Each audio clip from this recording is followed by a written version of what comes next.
દાહોદમાં પ્રભારી મંત્રીની મીટિંગમાં ભારે ગરમાગરમી થઈ ગઈ। ધારાસભ્યએ ડીડીઓની કામગીરી સામે સવાલ ઉઠાવી દીધા।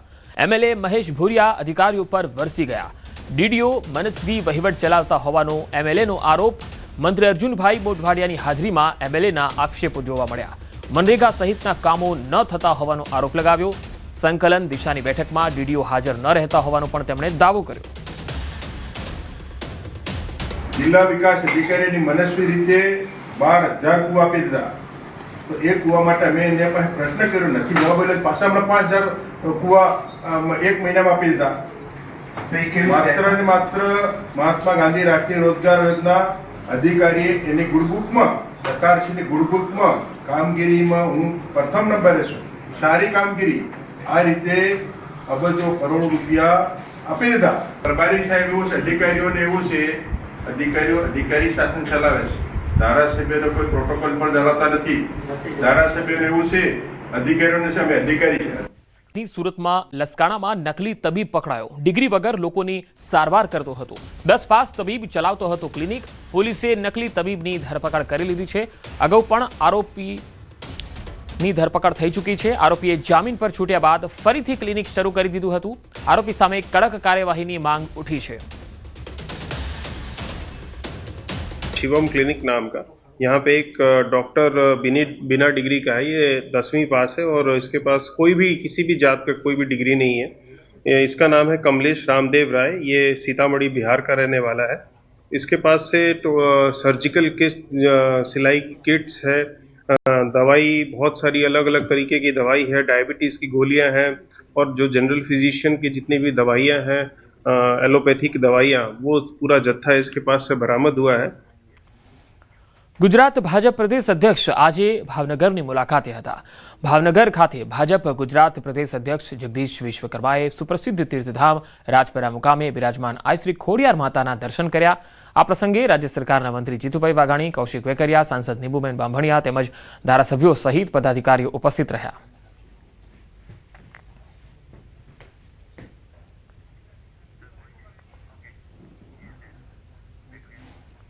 फिल्म अभिनेत्री और सांसद कंगना रनौत सोमनाथ महादेवना दर्शन करवा पहुंचा। कंगनाए दर्शन बाद जलाभिषेक करी शीश झुकाव्યું। कंगनाए पहलीवार ध्वजा पूजानो लहावो लीधो। सोमनाथ ट्रस्टे देवी पार्वतीनी प्रसाद तरीके साड़ी अर्पण करी।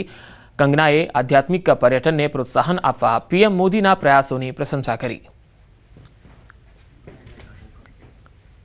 तो अभिनेत्री कंगना रनौते सोमनाथ दादाना दर्शन कर्या हता। विशेष पूजा पण करी हती। कंगनाए दर्शन बाद जलाभिषेक कर्यो हतो।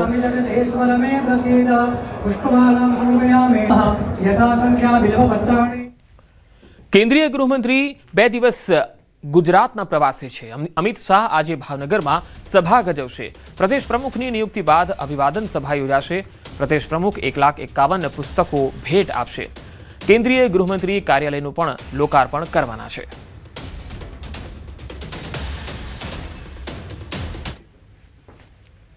भारतीय जनता पार्टी ने नवा प्रदेश प्रमुख मळ्या छे, जे तमाम जिल्लाओनो प्रवास करी रह्या छे। आज भावनगर जिल्लानो प्रवास खेडी रह्या छे, एटले के भावनगरनी अंदर अभिवादन समारोह जे छे ते योजाવાનો છે અને ભાવનગરની અંદર નવું ભારતીય જનતા પાર્ટીનું કાર્યાલય થયું છે અને તેનું લોકાર્પણ પણ આ પ્રસંગે થવાનું છે। તે પૂર્વે એક મોટી સભા જે છે તે સંબોધિત કરવાના છે। મહત્વનું એ છે કે અભિવાદન સમારોહ નામની આ સભાને સંબોધિત કરવાના છે। તેમાં ખાસ ઉપસ્થિતિની વાત કરીએ તો કેન્દ્રીય ગૃહ અને સહકારિતા મંત્રી અમિત શાહ જે છે તેમની વિશેષ ઉપસ્થિતિમાં અભિવાદન સમારોહ જે છે તે યોજાવાનો છે। જ્યારથી જગદીશ વિશ્વકર્મા પ્રદેશ પ્રમુખ બન્યા છે ત્યારથી તેમનો એપ્રોચ રહ્યો છે કે તેમના અભિવાદનની અંદર તેમને પુસ્તકો ભેટ મળે તે પ્રકારની તેમની વાત રહી છે અને તે પરંપરા ભાવનગરમાં પણ જોવા મળી રહી છે। એટલે કે ભાવનગરની અંદર 1,51,000 જેટલા બુક્સ જે છે તે એકત્ર કરવામાં આવે છે અને આ 1,51,000 બુક્સ જે છે આ તેમના અભિવાદન સમારોહની અંદર તેમને અર્પણ કરવામાં આવશે। મહત્વનું એ છે કે તેની સાથે સાથે હર ઘર સ્વદેશી અભિયાન જે છે તે ભારતીય જનતા પાર્ટી દ્વારા ચલાવવામાં આવી રહ્યું છે। તેનો એક મેસેજ જે છે તે પણ આપવામાં આવશે અને તે અંતર્ગત કેન્દ્રીય ગૃહમંત્રી 2 દિવસ ગુજરાતના પ્રવાસે છે, તેમાં ભાવનગર ખાતે પણ સભાને સંબોધન કરશે। મહત્વનું એ છે કે આવનારા દિવસોની અંદર સ્થાનિક સ્વરાજ્યની ચૂંટણી જે છે તે પણ યોજાવા જઈ રહી છે। તે પૂર્વે ભારતીય જનતા પાર્ટીના કાર્યકર્તાઓને આ સભા થકી બૂસ્ટઅપ મળશે। કેમેરા પર્સન હરીશ શર્મા સાથે ગૌતમ શ્રીમાળી, ન્યૂઝ 18 ગુજરાતી, ભાવનગર। દૂધસાગર ડેરીમાંથી વિપુલ ચૌધરી બહાર કાયદાકીય અડચણોને કારણે ચૂંટણી નહીં લડી શકે। 7 ડિસેમ્બરે ડેરીની ચૂંટણી યોજાવાની છે અને ડેરીના પૂર્વ ચેરમેન છે વિપુલ ચૌધરી। સહકારી કાયદામાં સ્પષ્ટ જોગવાઈ છે કે જો કોઈ વ્યક્તિને 2 વર્ષથી વધુની સજા થઈ હોય તો તે સહકારી સંસ્થાની કોઈપણ ચૂંટણીમાં ઉમેદવારી નહીં કરી શકે। ચૌધરીને સાગર દાણ કૌભાંડ કેસમાં આવી સજા પડેલી હોવાથી જ તેમનો માર્ગ બંધ થયો છે। તો ડેરીની ચૂંટણીમાં વિપુલ ચૌધરી હવે ભાગ નહીં લઈ શકે। કાયદાકીય અડચણોને કારણે તેઓ ચૂંટણી નહીં લડી શકે। દૂધસાગર ડેરીમાંથી વિપુલ ચૌધરી હવે બહાર 7 ડિસેમ્બરે ડેરીની ચૂંટણી યોજાવાની છે, જેમાં વિપુલ ચૌધરી આ ચૂંટણી નહીં લડી શકે। ડેરીના પૂર્વ ચેરમેન રહી ચૂક્યા છે વિપુલ ચૌધરી અને ફરી 7 ડિસેમ્બરે જ્યારે ચૂંટણી થવાની છે ત્યારે તેઓ તેમાં સહભાગી નહીં બની શકે, ચૂંટણી નહીં લડી શકે।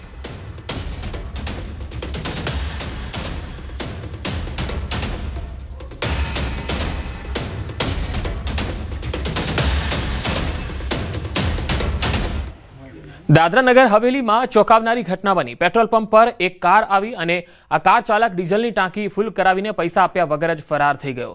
આ ઘટના સીસીટીવીમાં કેદ થઈ છે।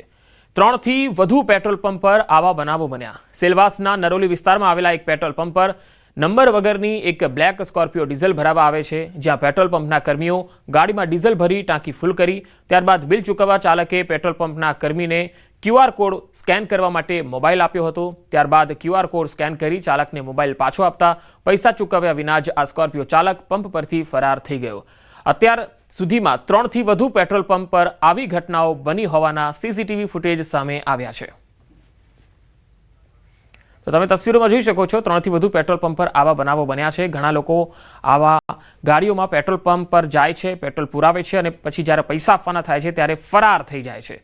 આવા પણ લોકો છે જેઓ ગાડી ચલાવે છે, પેટ્રોલ મફતનું ભરાવી લેવું છે અને એક રીતે આ લૂંટ જ કહેવાય। જિલ્લા પંચાયતના આરોગ્ય વિભાગની ભરતીમાં ભ્રષ્ટાચારના આરોપ થયા છે। ડિસ્ક્વોલિફાઈડ ઉમેદવારોને મેલથી ફરી ડોક્યુમેન્ટ સબમિટ કરવાનો મેસેજ મળતા વિવાદ થયો। જિલ્લા પંચાયતના આરોગ્ય વિભાગે ભરતીની જાહેરાત કરી હતી। NCD medical officer, staff nurse, lab technician સહિત વિવિધ વિભાગોમાં 42 જગ્યાની જાહેરાત કરાઈ। 5000 ઉમેદવારોએ ઓનલાઈન અરજી કરી। 1724 અરજી ક્વોલિફાઈડ ગણાઈ। અન્ય તમામ અરજી અયોગ્ય ગણવામાં આવી। તમામ પ્રક્રિયા 15 નવેમ્બરના રોજ પૂરી થઈ ગઈ હોવા છતાં ઉમેદવારોને ફરી ડોક્યુમેન્ટ સબમિટ કરવા જણાવવામાં આવ્યું, જેને લઈને વિવાદ છંછેડાયો છે। ભરતી પ્રક્રિયામાં આરોગ્ય વિભાગના અધિકારીઓ મોટા ગોટાળા કરતા હોવાના આરોપો થયા છે। એ 1799માંથી ખાલી 42 જગ્યા ભરવાની છે। ભરતી પ્રક્રિયા 15/11 પૂરી થઈ ગઈ છે। આમ છતાં જે આ ભરતી કમિટી છે, ભરતી કમિટીએ કોઈ પણ જાતના કાર્યાલય આદેશ કર્યા વગર, કોઈ પણ જાતનો હુકમ કર્યા વગર એમણે મોને ઓન રાખીને પાછા જે ફેલ થયેલા ઉમેદવારો છે, જે 3699 ઉમેદવારો ફેલ થયા છે, એ ઉમેદવારોને ફરીવાર બોલાવે છે અને એના વાંધા માગે છે કે કોઈ લોકોને અન્યાય ના થાય એ માટે વગર કાર્યાલય આદેશે કે વગર કોઈ પત્ર બહાર પાડે પોતાની મનમાની હાકે છે। એકવાર તો ભાઈ નાપાસ તમે કર્યો છે તો ચકાસણી કરીને જ કર્યા હશે ને। ફોર્મની ઓનલાઈન ચકાસણી કર્યા સિવાય તો તમે ડિસ્ક્વોલિફાઈડ નહીં કર્યા હોય અને ક્વોલિફાઈડ લોકોને ફરી બોલાવવામાં આવે છે। તો જિલ્લા આરોગ્ય અધિકારીના ઇન્ચાર્જે જણાવ્યું કે લાયક ઉમેદવારોને યોગ્ય તક મળે તે માટે કમિટીએ આ નિર્ણય કર્યો છે। એવી ઘણી બધી જે છે વિગતો એમાં અરજી જે ખૂટતી હતી એવા જે ઉમેદવારો છે તેઓને ચર્ચા ભરતી કમિટીમાં કરવામાં આવી અને તેઓને પણ એક તક મળે અને ન્યાય મળે એના માટે ભરતી કમિટી દ્વારા નક્કી કર્યા મુજબ આવા ઉમેદવારોને ઈમેલથી જાણ કરી એમના જે કંઈ ખૂટતા ડોક્યુમેન્ટ છે એ રજૂ કરો। નવસારીની સરકારી હોસ્પિટલમાં તબીબની દાદાગીરીનો આરોપ। સિવિલ હોસ્પિટલમાં હાજર મહિલા તબીબનો વિડીયો વાયરલ થઈ રહ્યો છે। જલાલપુરના એક દર્દીને સારવાર માટે લાવવામાં આવ્યા હતા, પરંતુ ફરજ પર હાજર મહિલા તબીબે દર્દીના પરિવાર સાથે અયોગ્ય વર્તન કર્યું હોવાનો આરોપ છે। મહિલા તબીબે દર્દીને કહ્યું, હું તમારી નોકર નથી, મારા પર દબાણ ન કરો। દર્દીને યોગ્ય સારવાર ન મળતા તબીબ પાસે રજાની માંગણી કરી। ફરજ પર હાજર મહિલા તબીબ ગુસ્સે થઈ ગયા। ભાઈ તમે સવારે નહીં કહેવાય તો તમે હમણાં કેમ આવ્યો? હમણાં એટલા ભીડમાં તમે આવ્યો? હું હમણાં એવું નથી મેડમ, અત્યારે લગી હજી કોઈ સારવાર તો નથી થઈ। તમે મારા ઉપર કેમ ગુસ્સા થાવ છો? અમારે રજા લેવા આવ્યા છે, અમારે બીજી કાંઈ નથી। અમારે એક મિનિટ દૂર ઉભા અરે બોલો, દૂર ઉભા રહે। હા બોલો। પેશાબ કરવાનો સવારે કીધું તો કે હું સિસ્ટર છું, આમ છું, તેમ છું, પણ તમારે ઓલા નો મોકલાય નહીં। મારા ઉપર ગરમ નહીં થાવ, સમજો? મારા ઉપર ગરમ નહીં થાવ તમે. રજા આપી દે. રજા આપી દે. જાઓ, તમે લઈને જાઓ. રજા આપી દે. તમે લઈને જાઓ. હા, લઈને જઈએ ને. ભાઈ તમારે છે નોકર નથી હે, તમારી ઉંમર ને હું અરે તમે અમારો ઉપકાર નથી કરતા તમતા. હા તો તમારે રજા જોઈ છે. જેટલી થતી હતી ને હાલે કરે એનો ઓલા ફોન કરે. એમ નહીં, અમે રજા માટે આવ્યા. રજા માટે આવ્યા છે. તમે રજા આપવા માટે ના નહીં બોલી હે. અત્યારે મારા એટલા પેશન્ટ છે, મેં એટલી બધી બોમ્બ મારવા માંડ્યા, અત્યારે કેમ આવ્યા? કેમ ગરમ આવું? તમે આછા છો તો ગરમ કેમ થયા છો? આછા છો તો ગરમ શું કામ થાવ? એમ નહીં, એમ નહીં, એમ અમે પ્રેમથી કીધું રજા જોઈ છે. પ્રેમથી કીધું રજા જોઈ છે. અત્યારે કેમ આવ્યા? પ્રેમથી કીધું રજા જોઈ છે. તમે મોટા ડોક્ટર એને જોઈને તો ગયા તમે કોઈએ કઈ કોઈ કીધું અત્યારે કાંઈ એક પેશાબની નળી સિવાય કાંઈ છડાવેલું જ નથી. પણ અત્યારે ખાલી મેં અમારો એટલું જ જીવ તો કીધું. રાખવાનો છે. અત્યારે ખાલી એટલું જ કીધું કે મારે રજા જોઈ છે. કે અત્યારે હું આવ્યા, મારે ટ્રાફિક છે, એટલે મારે અહીંયા જોઈને આવવાનું. તો ભાઈ તમે સવારે નહીં કહેવાય. આ તરફ ડિજિટલ અરેસ્ટ થયેલા ખેડૂતનો આપઘાત. વડોદરાના કાયવરોહણના ખેડૂતનો આપઘાત. ડિજિટલ અરેસ્ટ બાદ આપઘાતનો રાજ્યમાં આ પહેલો બનાવ છે. ભેજાબાજોએ દિલ્હી એટીએસની ઓળખાણ આપીને ઓડિયો વિડીયો કોલ કરી અને આધેડ ખેડૂતને પરેશાન કર્યા હતા. તમારા ખાતામાં 40 કરોડનું ફ્રોડ થયું હોવાનું કહીને ખેડૂતોને ડિજિટલ એરેસ્ટ કર્યા હતા. એટલું જ નહીં, દર 5 મિનિટ કોલ કરીને ધમકી પણ આપતા. 65 વર્ષીય ખેડૂત અતુલભાઈ હીરાભાઈએ ઝેરી દવા પીને આત્મહત્યા કરી લીધી. સુરતમાં ડિજિટલ એરેસ્ટના કેસમાં મોટી કાર્યવાહી થઈ. 72 કલાકથી ડિજિટલ એરેસ્ટ શખ્સને છોડાવવામાં આવ્યો. મનપાના પૂર્વ કર્મીને સાયબર ક્રાઇમે છોડાવ્યો. લાઈવ ડિજિટલ એરેસ્ટ દરમિયાન પોલીસ પહોંચી ડોક્યુમેન્ટ્સનો ખોટો ઉપયોગ થયો હોવાનું કહી એરેસ્ટ કર્યા. 5 કરોડની મની લોન્ડરિંગના ગુનાનો આરોપ મૂક્યો. મુંબઈ ક્રાઇમ બ્રાન્ચ તરીકે ઓળખ આપી હતી. 62 વર્ષીય વૃદ્ધને ડિજિટલ એરેસ્ટ કર્યા હતા. સીબીઆઈનો લેટર પેડ પણ મોકલ્યો હતો. વધુ માહિતી મેળવીએ સંવાદદાતા કીર્તેશ પટેલ સુરતથી જોડાયા છે. કીર્તેશ, આ કેવી રીતે એક વ્યક્તિ જે મનપાની અંદર કામ કરતો હતો એ ડિજિટલ અરેસ્ટનો ભોગ બન્યો? બિલકુલ કહી શકાય, સુરત મહાનગરપાલિકામાં બ્રિજ સેલમાં એન્જિનિયર તરીકે કામ કરતા અમિત દેસાઈ રિટાયર થયા બાદ જીવન જીવતા હતા. પણ કહી શકાય કે 72 કલાક પહેલા બોમ્બેથી એમને કોલ આવ્યો હતો અને તેમને ડિજિટલ એરેસ્ટ કરવામાં આવ્યા હતા. 5 કરોડનું મની લોન્ડરિંગ કેસમાં તેમનું નામ આવ્યું છે.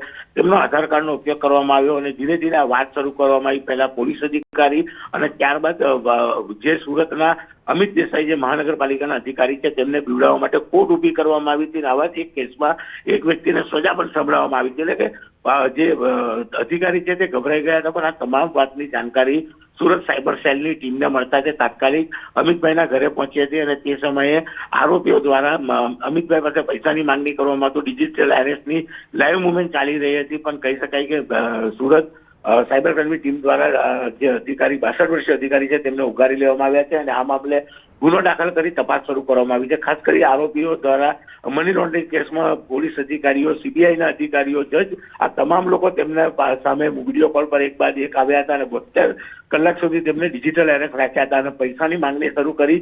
તે સમયે પોલીસ પહોંચતા આખો મામલો સામે આવ્યો છે. એટલે કે વૃદ્ધના પૈસા બચી ગયા, પણ જે પ્રકારની ઘટના થઈ તેને લઈને હવે પોલીસે તપાસ શરૂ કરી છે. જી કીર્તેશ, આભાર માહિતી આપવા માટે. ગોડાઉનમાં ભીષણ આગ લાગી ગઈ. ઉમરા વેલંજા રોડ પર આ ઘટના બની. પતરાના ગોડાઉન અને દુકાનોમાં આગ લાગી ગઈ, જેના પગલે નાસભાગ મચી જવા પામી હતી. આ તસવીરો જુઓ. ફાયર વિભાગે આગને કાબૂમાં લેવા પ્રયત્નો કર્યા. ધુમાડાના ગોટે ગોટા દૂર દૂર સુધી જોવા મળ્યા હતા. જ્યારે આગ લાગી ત્યારે તસવીરો જોઈ શકો છો કે કેવો માહોલ હતો. વધુ માહિતી મેળવીએ સંવાદદાતા કીર્તેશ પટેલ સુરતથી જોડાયા છે. કીર્તેશ, આ આગ પર કેટલે અંશે કાબુ મેળવી શકાયો છે? બિલકુલ પંકજ, સુરતના વેલંજા વિસ્તારની આ ઘટના છે કે ત્યાં ખુલ્લા પ્લોટમાં બનેલા શેડમાં અચાનક આગ લાગી ગઈ હતી. ખાસ કરીને આ તમામ શેડ છે ગેરકાયદેસર અને ભંગારના શેડ હોવાની વિગતો સામે આવી છે. આગની જાણકારી મળતા ફાયરનો કાફલો 3 કિલોમીટર દૂરથી આગના ગોટે ગોટા દેખાતા હતા. ફાયર બ્રિગેડ પહોંચીને ત્યાં પાણીનો મારો કરી આગ પર કાબુ મેળવી લીધો છે. અત્યારે આગ સંપૂર્ણપણે કાબુમાં છે. પણ એક સમય માટે આગને લઈને સમગ્ર વિસ્તારમાં અફડાતફડીનો માહોલ હતો અને ખાસ કરીને સુરતમાં ખુલ્લા પ્લોટોમાં ગેરકાયદેસર આવા શેડો હોય છે કે જ્યાં આગળ જ્વલનશીલ પદાર્થો અથવા તો કહી શકાય કે ભંગારનું એટલું મોટું નેટવર્ક ઊભું કરવામાં આવ્યું હોય કે આગ લાગ્યા બાદ તેને કંટ્રોલમાં લેવું ફાયર માટે પણ મુશ્કેલ સાબિત થતી હોય છે. જોકે હાલ આગ પર કાબુ મેળવી લેવામાં ફાયરને સફળતા મળી છે. જી કીર્તેશ, આગ લાગવાનું ચોક્કસ કારણ સામે આવી શક્યું છે? બિલકુલ, હજુ સુધી પ્રાથમિક તપાસમાં એવી કોઈ જ વિગતો સામે નથી આવી. પણ જો માનીએ તો શોર્ટ સર્કિટ અથવા કોઈ ટીકરખોર દ્વારા આગ લગાડવામાં આવી હોય તેવું સ્થાનિક લોકોનું કહેવું છે. પણ હાલ પોલીસ ઘટના સ્થળે પહોંચી છે અને આ મામલે વધુ તપાસ શરૂ કરી છે. જી કીર્તિશ, આભાર માહિતી આપવા માટે। તો ગોડાઉનમાં ભીષણ આગ લાગી છે, તેના દ્રશ્યો તમે જોઈ શકો છો। આગ લાગવાના પગલે ધુમાડાના ગોટે ગોટા દૂર દૂર સુધી જોવા મળ્યા। ફાયર વિભાગે આગને કાબૂમાં લેવા પ્રયત્નો હાથ ધર્યા અને હવે મહદઅંશે આગ પર કાબુ મેળવી લેવાયો છે। ધુમાડાના ગોટે ગોટા દૂર દૂર સુધી જોવા મળ્યા હતા અને આગ લાગી હતી ત્યારે નાસભાગ મચી ગઈ હતી। પતરાના ગોડાઉન અને દુકાનોમાં આ આગ લાગી। ફરી માવઠાનું સંકટ છે અને માવઠાને લઈને અંબાલાલ પટેલે આગાહી કરી છે। બંગાળ ઉપસાગરમાં વધુ એક સિસ્ટમ મજબૂત બની રહી છે અને ડિસેમ્બર મહિનામાં વાતાવરણમાં પલટો આવશે। 2 થી 9 ડિસેમ્બરમાં માવઠું વરસવાની શક્યતા છે। સુરત, નવસારી, ભરૂચ અને અમરેલીમાં વરસાદ પડશે।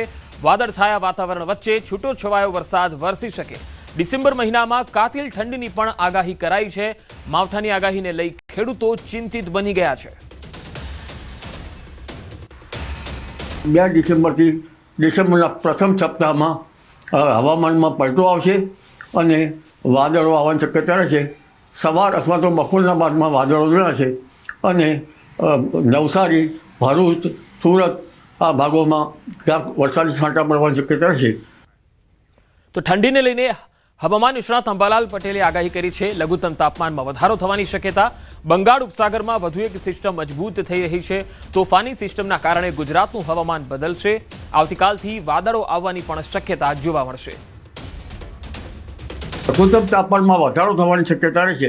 સવારના ભાગમાં ઠંડી રહેશે, પરંતુ હવે ધીરે ધીરે એક 25 તારીખની આસપાસ બંગાળ ઉપસાગરમાં એક સિસ્ટમ બની રહેશે અને આ સિસ્ટમ તોફાન બનવાની, ચક્રવાત બનવાની શક્યતા છે। આ ઉપરાંત અરબી સમુદ્રમાં પણ એક લો પ્રેશર બનવાની શક્યતા, લો પ્રેશર બનશે, પરંતુ ત્યાંનો માર્ગ લગભગ ગુજરાત તરફ નહીં હોય।